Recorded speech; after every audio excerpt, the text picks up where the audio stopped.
आज की कक्षा में आप सभी का हार्दिक स्वागत है। मंत्र पाठ। ओम शन्नो मित्रः शं वरुणः शन्नो भवत्वर्यमा शन्न इन्द्रो बृहस्पतिः शन्नो विष्णुरुक्रमः। ओम नमो ब्रह्मणे नमस्ते वायो त्वमेव प्रत्यक्षं ब्रह्मासि त्वमेव प्रत्यक्षं ब्रह्म वदिष्यामि ऋतं वदिष्यामि सत्यं वदिष्यामि तन्मामवतु तद्वक्तारमवतु अवतु माम् अवतु वक्तारम्।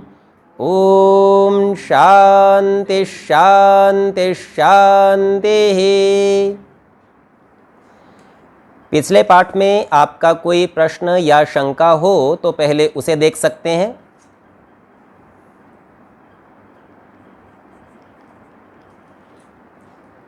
यदि सम्मुख उपस्थित लोगों का कोई प्रश्न नहीं है तो जो लोग कक्षा को ऑनलाइन सुन रहे हैं, यदि आपका कोई प्रश्न हो तो कह सकते हैं।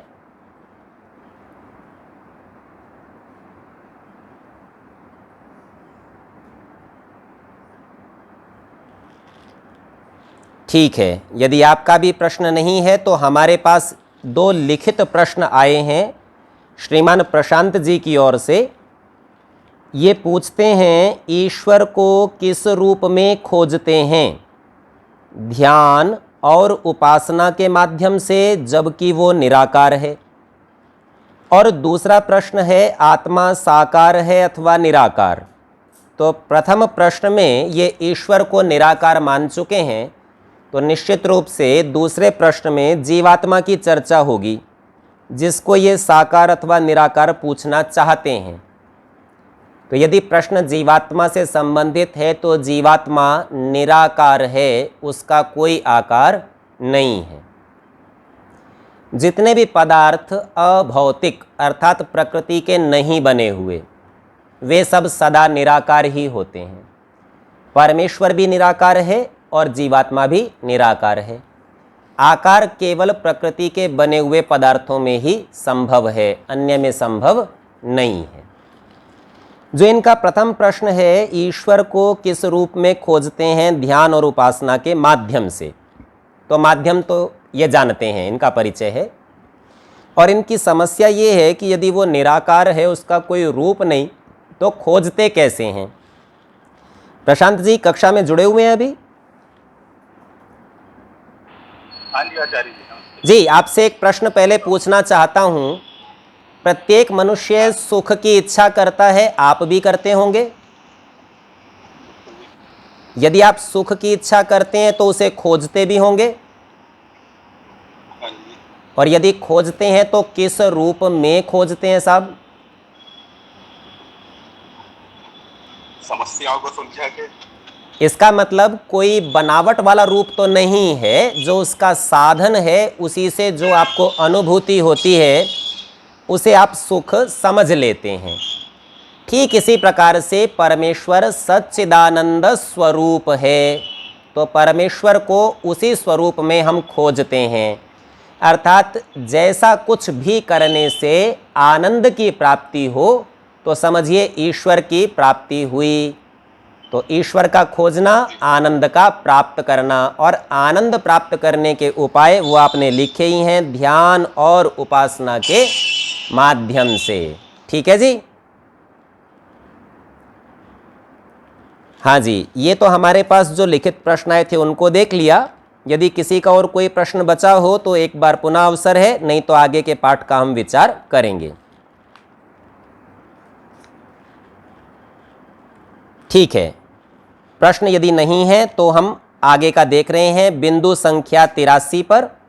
इससे पूर्व हम 82वें बिंदु में अद्वैत, यहाँ तक का पाठ देख चुके हैं। द्वैत नाम भेद का था, भिन्नता का था, जिसमें कोई भिन्नता नहीं हो, जो सजातीय गुण से रहित हो, अर्थात ईश्वर का ईश्वर के जैसे गुणों वाला कोई दूसरा सजातीय नहीं है, और विजातीय भेद से भी रहित अर्थात ईश्वर से विपरीत गुण वाला कोई दूसरा नहीं है जो उसके समान हो पर उससे भिन्न गुण वाला हो। और स्वगत भेद शून्य अर्थात उसमें स्वयं में भी अवयव नहीं है। तो जो कुछ लोगों की ये मान्यता रहती है कि जीवात्माएं क्या हैं, जी बोले ईश्वर का अंश हैं, उसके टुकड़े हैं, उसी में से निकल आते हैं और शरीर के छूटने के बाद उसी में जाकर मिल जाते हैं, यह धारणा भी मिथ्या यहाँ पर सिद्ध होती है। तो परमेश्वर अद्वैत है, उसका कोई टुकड़ा नहीं होता, उसके कोई अवयव नहीं होते, भेद नहीं होता, अलग होने की बात यहाँ नहीं है। 83वें बिंदु में कहते हैं गुण्यन्ते ये ते गुणा यैर्गुणयन्ति ते गुणाः। आप में से कुछ लोगों की पुस्तक में ऊ की मात्रा छपने से रह गई है, गण्यन्ते लिखा हुआ है, वहाँ गुण्यन्ते कर लेंगे, ये छापे का दोष है। तो गुण्यन्ते ये ते गुणा, जो गुणे जाते हैं, जोड़े जाते हैं, अथवा जो प्रभाव करते हैं, आकर्षण करते हैं, बांधते हैं, उनका नाम है गुण। यैर गुणयंती, जिसके द्वारा बांधे जाते हैं, जोड़े जाते हैं, ते गुणा, तो गुण के द्वारा हम जोड़े जाते हैं अथवा गुण से हम जुड़ते हैं। यो गुणेभ्यो निर्गतः स निर्गुण ईश्वरः, जो गुणों से बाहर निकल गया हो वह निर्गुण ईश्वर है। तो ईश्वर के अंदर कोई गुण नहीं है। अब ये बात बहुत ही स्थूल है, इसका विचार करना चाहिए। ऐसा नहीं है कि ईश्वर में कोई भी गुण नहीं है। यहाँ जो गुणों की चर्चा है वो गुण उस प्रकार के हैं जिसे आप जगत का मूल उपादान कारण समझते हैं। तो प्रकृति के मूल 3 तत्वों को आप कहते हैं सतोगुण, रजोगुण और तमोगुण। ये वाले गुण परमेश्वर में नहीं है। इसके अतिरिक्त कुछ गुण कैसे होते हैं, जैसे जीव इच्छा करता है, उसे सुख दुख होते हैं, वो ईर्ष्या द्वेष करता है। तो इस प्रकार के जो गुण हैं, यह गुण भी परमेश्वर में नहीं है। इन गुणों से अलग होने से वह परमेश्वर निर्गुण कहलाता है। आर्य भाषा में इसको समझाते हैं, जितने सत्व, रज, तम, रूप, रस, स्पर्श, गंध आदि जड़ के गुण, अर्थात जड़ पदार्थों के, निर्जीव पदार्थों के, प्रकृति के गुण, और अविद्या, अल्पज्यता, राग, द्वेष और अविद्या आदि क्लेश जीव के गुण हैं। सामान्य तौर पर हम सोचते हैं गुण माने अच्छी बात और दोष माने बुरी बात, और यहाँ कह रहे हैं द्वेष, अविद्या आदि क्लेश ये भी जीव के गुण हैं। तो परिभाषा को ध्यान दीजिए, जो बंधे होते हैं अथवा जिसके द्वारा बांधा जाता है। तो हमारे साथ जो जो विशेषताएं जुड़ी हुई हैं, बंधी हुई हैं, वो सब हमारे गुण हैं। वो जुड़ी हुई अच्छी हो या बुरी हो, उससे अंतर नहीं पड़ता। जो कुछ बंधा हुआ है उसका नाम गुण है, जिससे हम बंधे हुए हैं उसका नाम गुण है।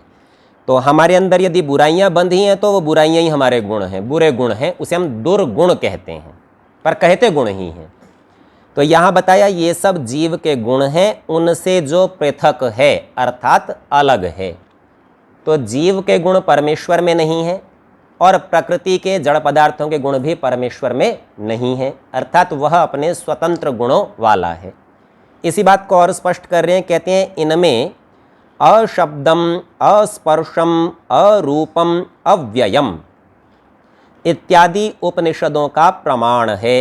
इन शब्दों के अर्थ हैं अशब्दम, वह शब्द वाला नहीं है, अर्थात वो मेरे और आपकी तरह बोलता नहीं है, शब्दों को उत्पन्न नहीं करता। अस्पर्शम, वो स्पर्श वाला भी नहीं है, आप छू के नहीं जान सकते। हमारे साथ जब चर्चा होती है, जैसा प्रश्न आज श्रीमान प्रशांत जी ने उठाया था कि रूप तो है नहीं, फिर देखेंगे कैसे, पकड़ेंगे कैसे, ध्यान कैसे करेंगे। तो यहाँ समझने की बात है, संसार में वायु का भी रूप नहीं होता, दिखाई नहीं देती, पर अनुभव होती है। तो अपने कहते हैं त्वचा से होती है, पर ईश्वर के साथ ये समस्या है, वो स्पर्श में भी नहीं आता, त्वचा से भी पकड़ में नहीं आएगा, यानी उससे भी सूक्ष्म है। हाँ, आकाश के साथ जरूर ये बात है कि आकाश आपको छूने से पकड़ में नहीं आता, आप आकाश को छू नहीं सकते। वायु को तो छू लेते हैं, पता चलता है, आकाश को नहीं छू सकते। लेकिन आकाश का गुण था शब्द। अब हम बोलते हैं तो खाली जगह होएगी तो शब्द आ जाता है, पता चल जाता है। तो यहाँ कह दिया उसमें शब्द भी नहीं है, अर्थात आकाश का गुण नहीं है, उसमें स्पर्श नहीं है अर्थात वायु का गुण नहीं है, अरूपम रूप नहीं है अर्थात अग्नि का गुण नहीं है, और अव्ययम वो खर्च नहीं होता अर्थात रूपांतरण को प्राप्त नहीं होता, उसमें कुछ भी ऐसा संयोग वियोग नहीं है कि उसका कुछ परिवर्तन होता हो, सब गुणों से रहित है। ये उपनिषदों का प्रमाण है। जो शब्द स्पर्श रूप आदि गुण रहित है, इससे परमात्मा का नाम निर्गुण है। अब यहाँ पर इससे ठीक अगले बिंदु में एक और बात कहेंगे, एक पृष्ठभूमि आपके लिए बना देता हूँ। संसार में जो लोग ईश्वर को मानते हैं और आर्यावर्त में रहने वाले जो मतानुयायी हैं, जितने भी संप्रदाय हैं, यहाँ भी मुस्लिमों की ईसाइयों की चर्चा नहीं कर रहे हैं, दूसरे संप्रदायों की नहीं, आर्यावर्त वाले जो तथाकथित रूप से हिंदू कहे जाते हैं, ये ईश्वर की दो प्रकार की उपासना की चर्चा करते हैं। एक को कहते हैं सगुण उपासना, एक को कहते हैं निर्गुण उपासना। अब इन शब्दों के ठीक अर्थ न समझने से भ्रांति होती है। ये लोग क्या कहते हैं, सगुण माने साकार उपासना, तो केवल आकार को ही गुण मानकर सगुण मानते हैं कि साहब परमेश्वर अवतार ले लेता है, किसी रूप में आता है, उसे हम सगुण कहेंगे और वो साकार हो गया, उसकी उपासना करेंगे। दूसरे लोग कहेंगे नहीं, हम बिना अवतार वाले की, निर्गुण की, निराकार की। तो सगुण साकार और निर्गुण निराकार ये तो मान्यता है समाज में, पर अभी हमने देखा निर्गुण अर्थात उसमें कोई भी स्पर्श रूप आदि नहीं है। अब सगुण को देखेंगे तो बात पूरी स्पष्ट हो जाएगी। 84वें बिंदु में इस बात को समझाते हैं, यो गुणई सह वर्तते स सगुणः, जो गुणों के साथ वर्तमान है वह सगुण है। अभी तो कहा था प्रकृति की और जीव के गुणों से रहित है, पर कोई गुण है भी या नहीं, तो अपने गुण हैं, अपने स्वयं के गुणों के साथ वर्तमान होने से उसका नाम सगुण है। आर्य भाषा में समझाते हैं, जो सब का ज्ञान, सर्व सुख, पवित्रता, अनंत बल आदि गुणों से युक्त है, इसलिए परमेश्वर का नाम सगुण है। तो यहाँ आकार का कोई संबंध नहीं है। आप इसको एक सामान्य दृष्टांत से समझिए। गाय में गाय के गुण हैं, दो सींग हैं, गले में गलकंबल है, कुभ निकला हुआ है, श्वेत रंग पूंछ आदि जो भी हैं, तो इससे पता चला गाय सगुण है, उसमें गुण है। लेकिन गाय में घोड़े के गुण नहीं है, घोड़े की तरह दौड़ती नहीं है और वैसे बाल आदि उसके जो गर्दन पे उस तरह के नहीं हैं, तो घोड़े के गुणों की तुलना में वह निर्गुण है। तो सगुण और निर्गुण अपने में उपस्थित गुण और अन्य पदार्थों के गुणों की तुलना से होता है। ये नहीं होता कि वही पदार्थ कभी आकार में आएगा, कभी आकार से रहित होगा, ये नहीं होता। तो यहाँ भी यही बता रहे हैं, सबका ज्ञान रखता है, सारे सुख से युक्त है, पवित्रता, अनंत बल आदि गुणों से युक्त है, इसलिए परमेश्वर का नाम सगुण है। जैसे पृथ्वी गंध आदि गुणों से सगुण, पृथ्वी का गुण गंध है, और इच्छा आदि गुणों से रहित होने से निर्गुण है। इच्छा गुण जीवात्मा का है, वो पृथ्वी में नहीं है, इसीलिए पृथ्वी सगुण और निर्गुण दोनों। पर एक ही विषय में नहीं होता कि आज है और कल नहीं है, ये नहीं होता। जो गुण उसमें है वो रहेगा और जो दूसरे का नहीं है वो कभी भी नहीं आएगा। वैसे जगत और जीव के गुणों से पृथक होने से परमेश्वर निर्गुण, तो परमेश्वर में ना जगत के संसार के गुण हैं और ना जीव के गुण हैं, और सर्वज्ञ आदि गुणों से सहित होने से सगुण है। अर्थात ऐसा भी कोई पदार्थ नहीं है जो सगुणता और निर्गुणता से पृथक हो। जैसे चेतन के गुणों से पृथक होने से जड़ पदार्थ निर्गुण और अपने गुणों से सहित होने से सगुण। कुछ पुस्तकों में से शब्द लिखना रह गया है, तो वाक्य की पूर्ति के लिए स्वयं हमें समझ में आता है से हो तो बात ठीक बन जाती है। वैसे ही जड़ के गुणों से पृथक होने से जीव निर्गुण और इच्छा आदि अपने गुणों से सहित होने से सगुण, ऐसे ही परमेश्वर में भी समझना चाहिए। अर्थात अपने गुणों से तो सदा युक्त रहता है और दूसरे के गुणों से कभी भी युक्त नहीं होता। तो जैसे देहधारी जीव शरीर धारण करते हैं, जन्म लेते हैं और एक समय के पश्चात शरीर छोड़ देते हैं, मृत्यु को प्राप्त होते हैं। ये गुण जीवों का है, परमात्मा का नहीं है। वो कभी भी शरीर का धारण नहीं करेगा और कभी छोड़ेगा नहीं, क्योंकि जीव के गुणों से वो रहित है, निर्गुण है। और उसके अपने जो गुण हैं, सर्वव्यापक, आनंद स्वरूप आदि, वो उसमें सदा रहेंगे, उन गुणों को कभी नहीं छोड़ेगा, इसीलिए वह सगुण भी है। बिंदु संख्या 85, अंतर्यंतुम नियंतुम शीलम यस्य सो अयम अंतर्यामी। अंतर्यंतुम, अंतर माने भीतर, यंतुम माने जाना, जो भीतर गया हुआ है, और जाने के अंदर, अंदर जाकर नियंतुम, नियंता है, नियंत्रण करता है। और यह शीलम, उसका स्वभाव है, आदत है उसकी, यही उसका काम है। यस्य, जिसका ऐसा स्वभाव हो, सो अयम अंतर्यामी, वो ही यह अंतर्यामी नाम वाला परमेश्वर है। तो अंतर्यामी कहते हैं जो हमारे भीतर गया हुआ है और जो हमारा नियंत्रण करता है। तो कहते हैं जो सब प्राणी और अप्राणी रूप जगत के भीतर व्यापक होके सबका नियम करता है, नियंत्रण करता है, इसलिए उस परमेश्वर का नाम अंतर्यामी है।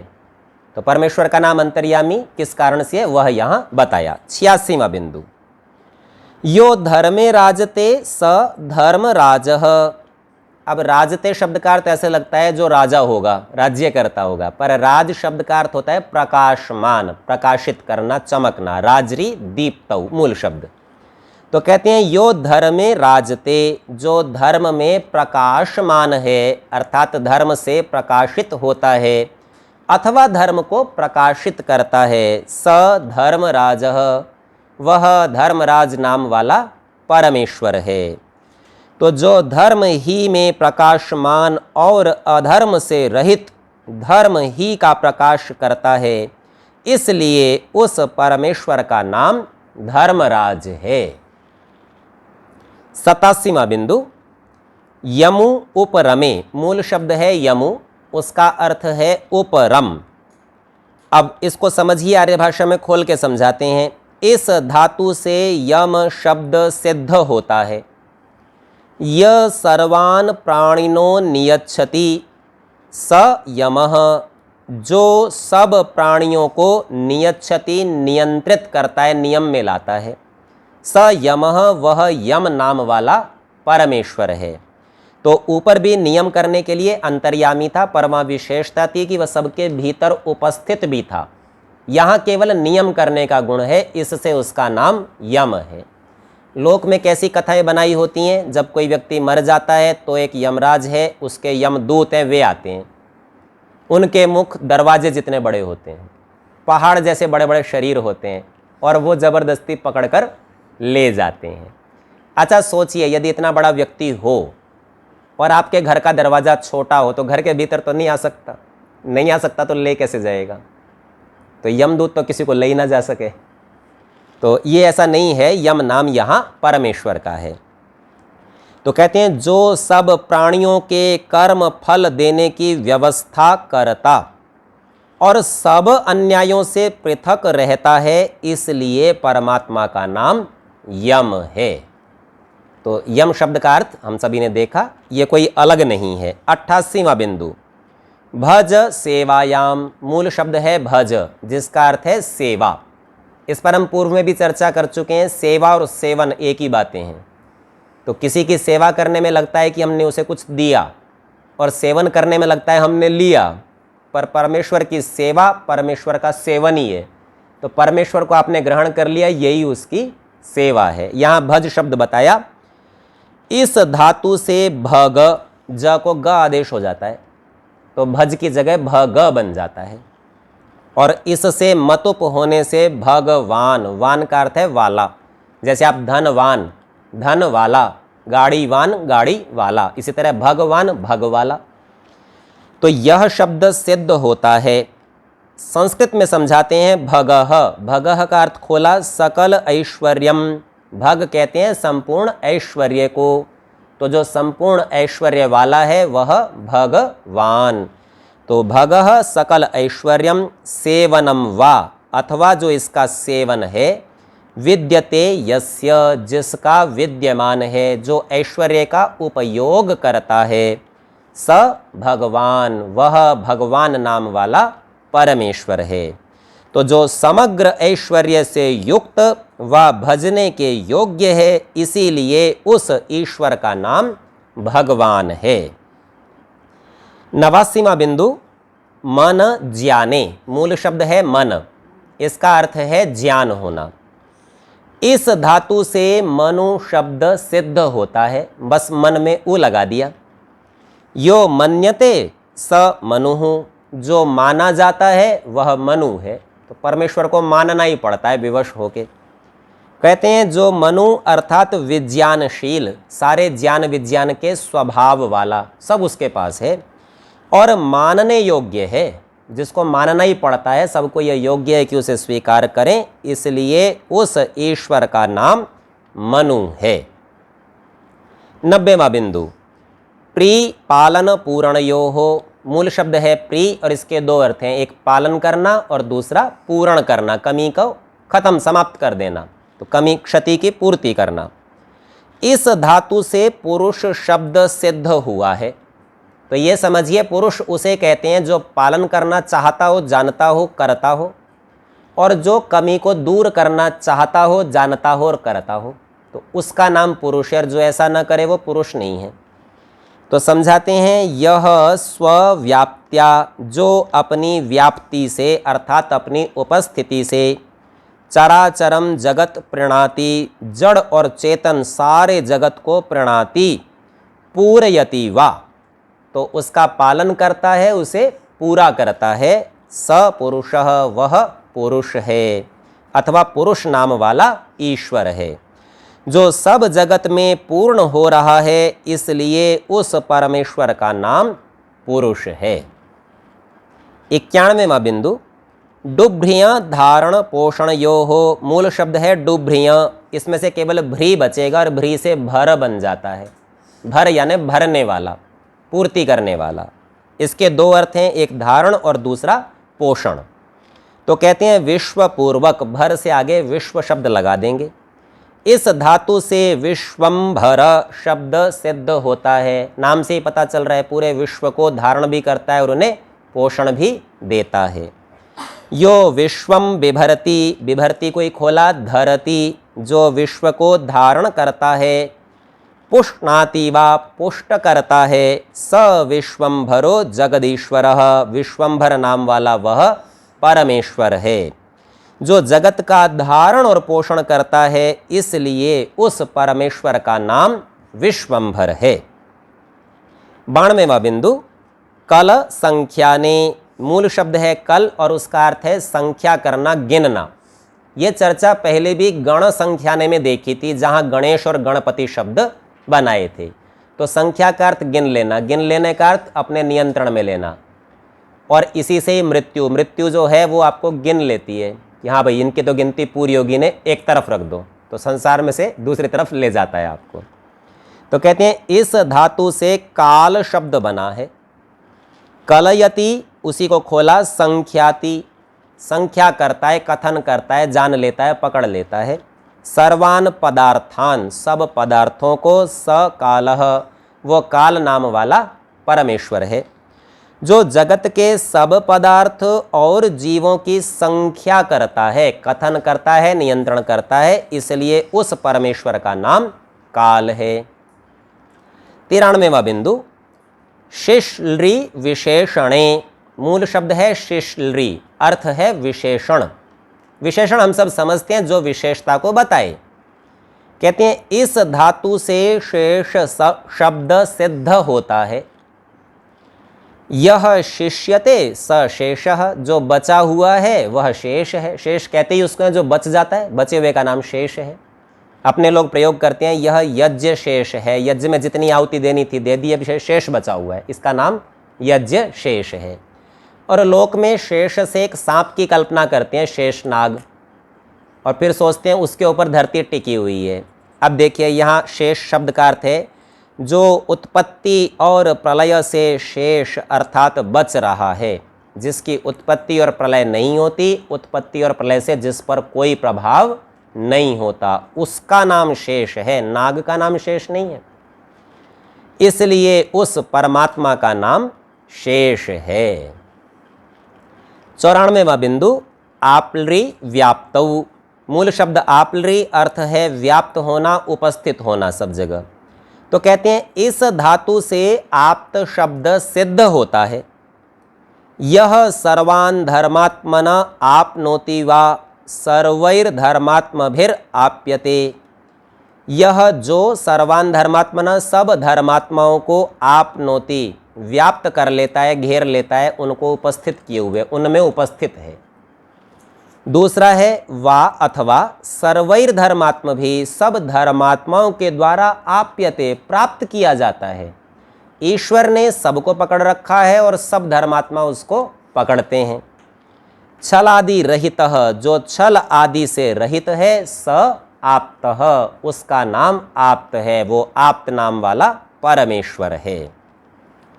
जो सत्योपदेशक सकल विद्या युक्त सब धर्मात्माओं को प्राप्त होता है और धर्मात्माओं से प्राप्त होने योग्य छल कपट आदि से रहित है, इसलिए उस परमात्मा का नाम आप्त है।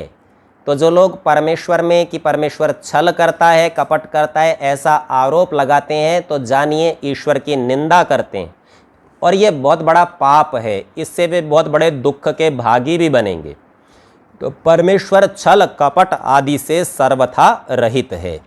यूँ समझिए वह किसी भी नियम को बदलता नहीं।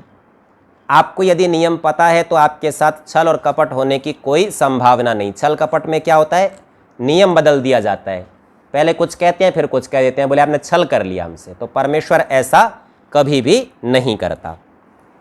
95वां बिंदु डुक्रियाँ करणे, ये डुभ्रियाँ की तरह ही है। इसमें से भी जैसे उसमें भ्री बचा था, इसमें क्री बचेगा, उसमें भर बना था, इसमें कर बनेगा। इसका अर्थ है करना। अब शम पूर्वक शम लगा दिया कर से पहले। इस धातु से शंकर शब्द सिद्ध हुआ है। यह शम कल्याणम सुखम करोति स शंकरः, जो शम, शम को खोला कल्याण, कल्याण को भी खोला सुखम, सुख को, करोति करता है, स शंकरः, वह शंकर नाम वाला परमेश्वर है। जो कल्याण अर्थात सुख का करनेहारा है, इससे उस ईश्वर का नाम शंकर है। 96वां बिंदु महत शब्द पूर्वक देव शब्द से महादेव शब्द सिद्ध होता है। महत माने बड़ा और देव माने विद्वान। तो कहते हैं यो महताम देवः, जो बड़े बड़ों का देव है, स महादेवः, वह महादेव है।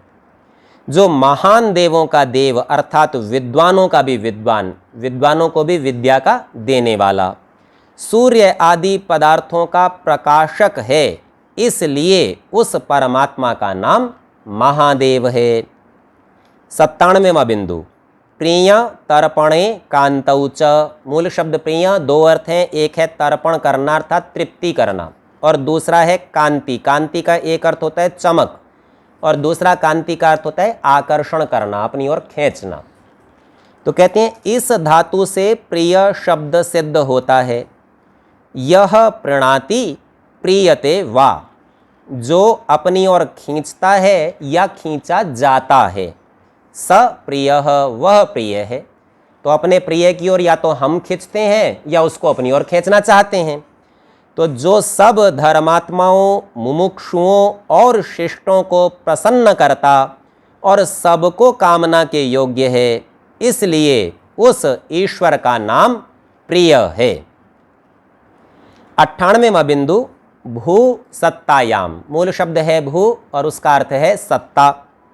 स्वयं लगा दिया पहले, स्वयं पूर्वक। इस धातु से स्वयंभू शब्द सिद्ध होता है। यह स्वयं भवति, जो स्वयं है, अर्थात ऐसा कभी नहीं है कि भाई उसको किसी ने बनाया, पहले नहीं था किसी ने बनाया, ऐसे नहीं, वो स्वयं है, सदा से है। स स्वयंभू ईश्वरः, वह स्वयंभू नाम वाला ईश्वर है।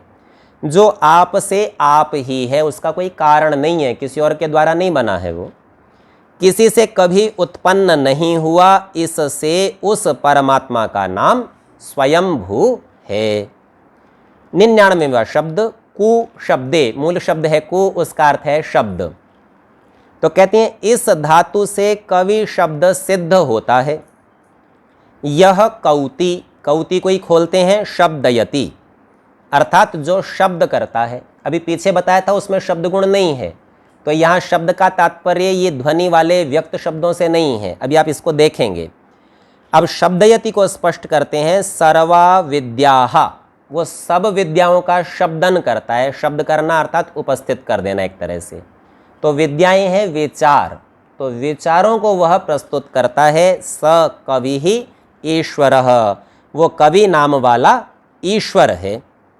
तो कहते हैं जो वेद द्वारा सब विद्याओं का उपदेष्टा, जो वेद के माध्यम से सब विद्याओं को जनाता है, और वेत्ता अर्थात स्वयं जानने वाला है, इसलिए उस परमेश्वर का नाम कवि है। 100वां बिंदु, शिवु कल्याणे, मूल शब्द है शिवु, अर्थ बनाया कल्याण। इस धातु से शिव शब्द सिद्ध होता है। बहुलम एतन निदर्शनम, ये धातु पाठ का सूत्र है। बहुलम माने बहुलता से। बहुल कैसा होता है, जैसे आप देखते हैं एक मूल शब्द है, उसके आगे या पीछे कुछ लगाते हैं और उससे एक नया अर्थ निकालते हैं। तो जो आगे हैं उनके पीछे लगने वाले शब्द निश्चित हैं कि यही लगेंगे, और जो पीछे हैं उनके आगे लगने वाले शब्द भी निश्चित हैं कि उनके आगे यही लग सकते हैं। लेकिन बहुल का नियम ये होता है कि जो जिसके पीछे नहीं लग सकता उस नियम से वो भी लगा देते हैं, और जो जिसके आगे नहीं लग सकता उसे भी लगा देते हैं। तो कहते हैं बहुलम एतन निदर्शनम, यहाँ बहुलता से निदर्शन किया, दिखा दिया, बना के दिखा दिए बहुत सारे शब्द आगे पीछे कुछ कुछ लगाकर।